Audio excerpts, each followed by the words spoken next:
Kill your freaking darlings. I'm back to the drawing board on set mechanics for my Legend of Zelda set after I had killed my darlings in terms of having to redesign draft signpost cards. Then I had to kill my darlings in terms of redesigning the archetypes themselves. And now I'm going a step back further and saying, let's go back to the drawing board on set mechanics.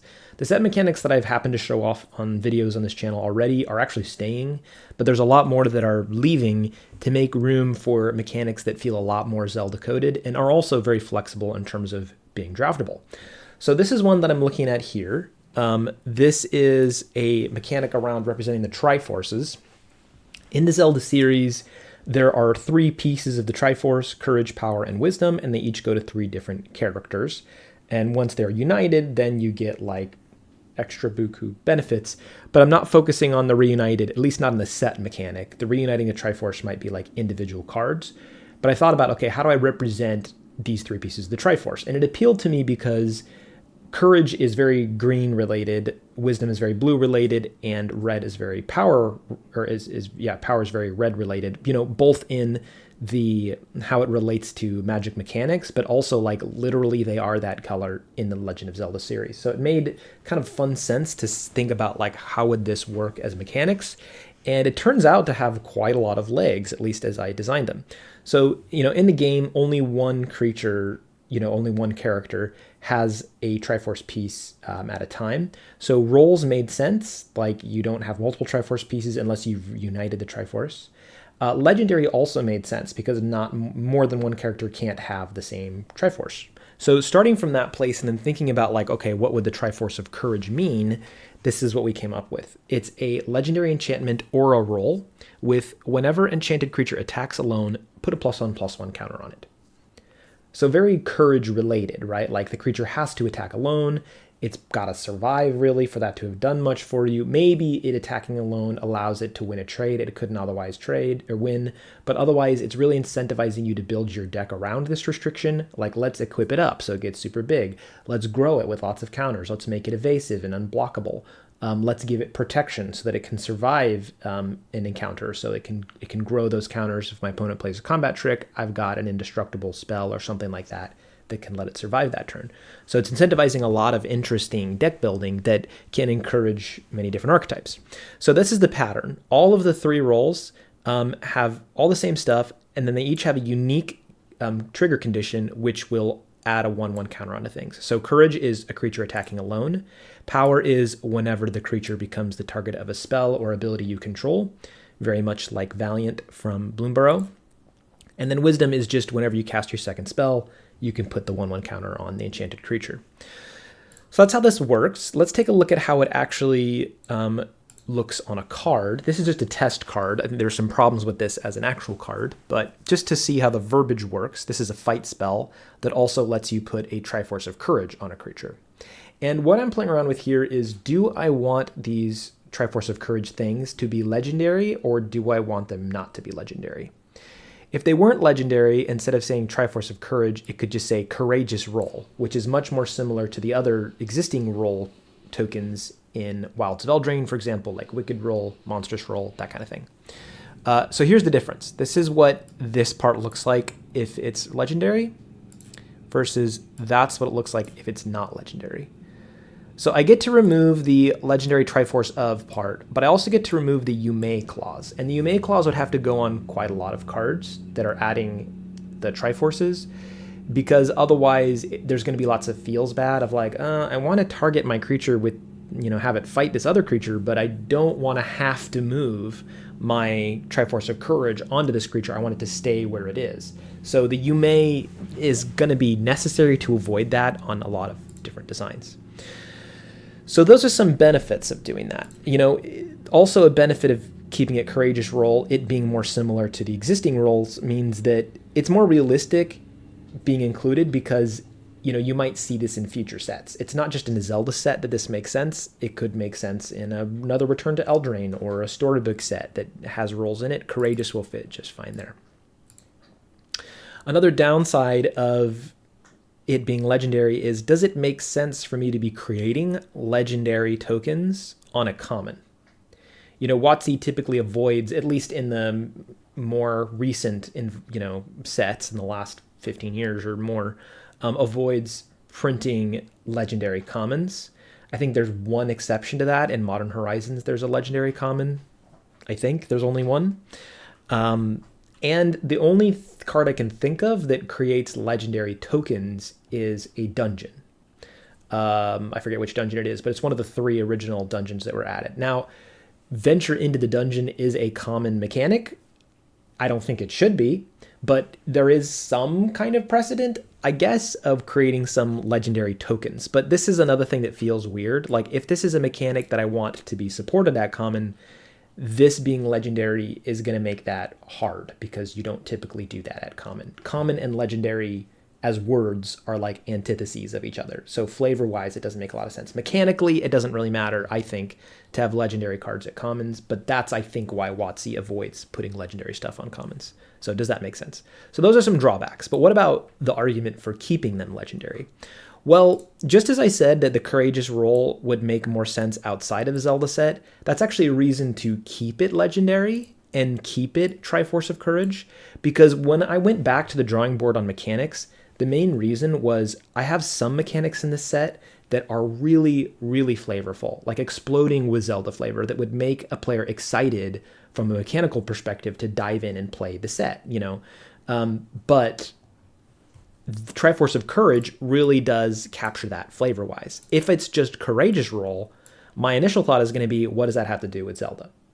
Like, yeah, there's courageous things in Zelda, but like, does that make me excited to play with this set versus getting to put the Triforce of Courage on a creature? That is so much more flavorful. Mechanically, it's not very different, but flavor-wise, it just hits so much harder. Like, I could design a non-legendary token, and on the token, keep the same card art, so you can see the Triforce, and in that way, I'm kind of explaining to the player what's happening here, but it doesn't hit as hard, and the fact that it's not legendary means that multiple creatures could have the Triforce of Courage.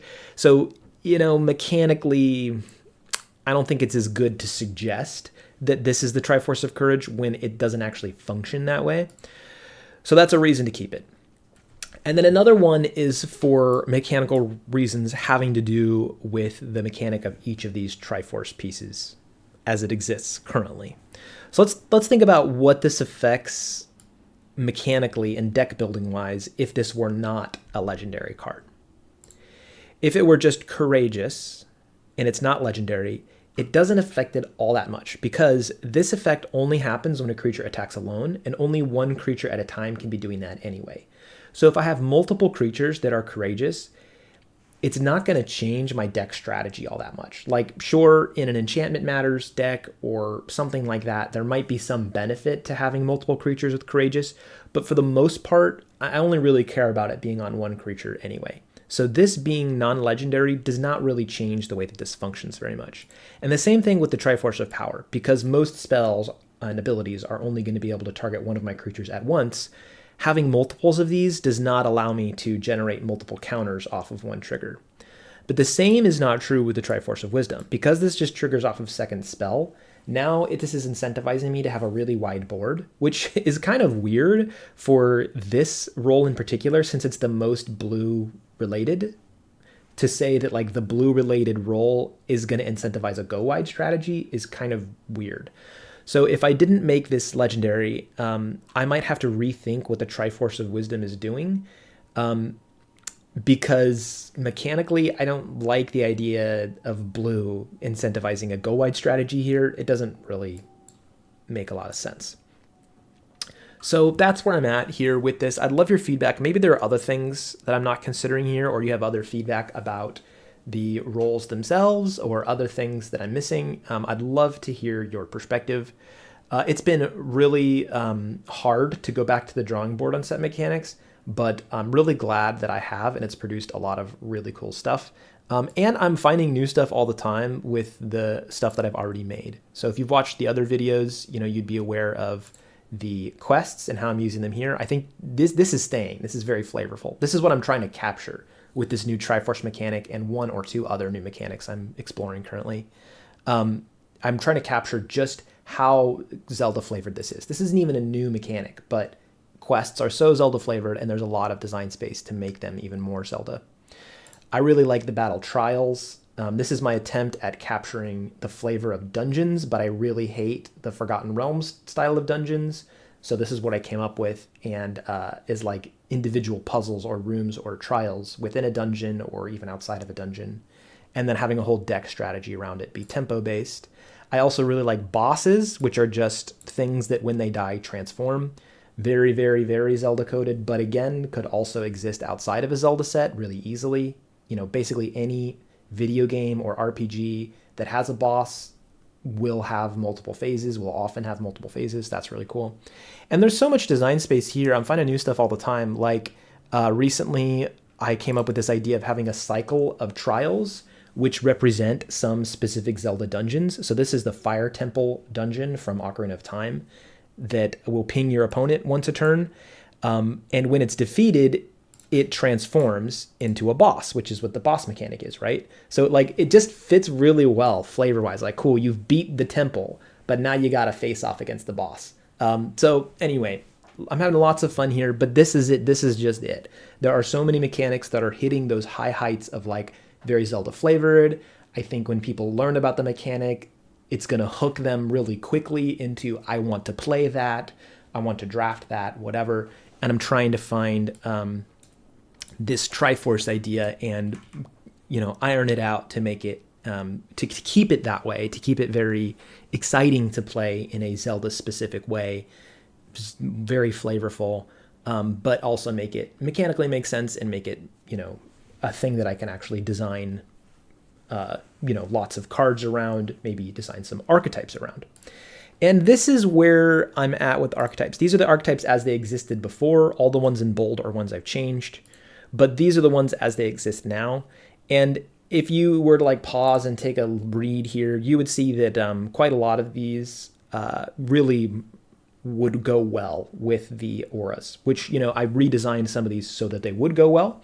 But like, for instance, this time one, it's not really clear just by reading this, but I'm considering adding a keyword ability called Delay, which essentially suspends a target permanent or spell as either a way to remove a blocker or to protect one of your own things by essentially flickering it, or to gain additional enters the battlefield value. This works really well with the Triforce of Wisdom, because when a suspend card returns, you actually cast it again. And so if you're suspending your own things, then you're making it easier to get a second spell off, for example.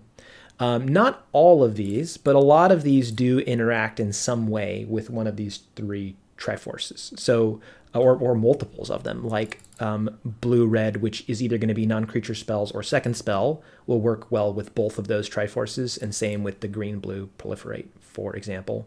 And red-green Power 4 also works really well. So yeah, that's where I'm at. I would love your feedback, and take it from me, kill your darlings. Please help me kill this darling and let me see all the problems with it before I get too deep. Because boy, I don't know what better way there is to do this than the way that I am, which is just like make lots of decisions, do the best you can, go into card design, then you start encountering some problems, get some distance, and then realize you've made some errors and then go back. Like, I don't think there is another way for me to learn this, especially on my first set, than to just make a lot of mistakes and be willing to let go of a lot of ideas. Some of these ideas I was really attached to. Like, I really love these arrow tokens that I haven't described yet in this video, and how it interacts with a burn archetype and how it is fun to do with Enrage. And like, there's so much stuff here that's really cool that just straight up, I can just save for a future set if I ever decide to do this again. It's just not, I want to go in a different direction. And I have to admit that to myself, in order to still be energized about this thing that I'm making. So let me know. I'd love to hear your feedback. Take care.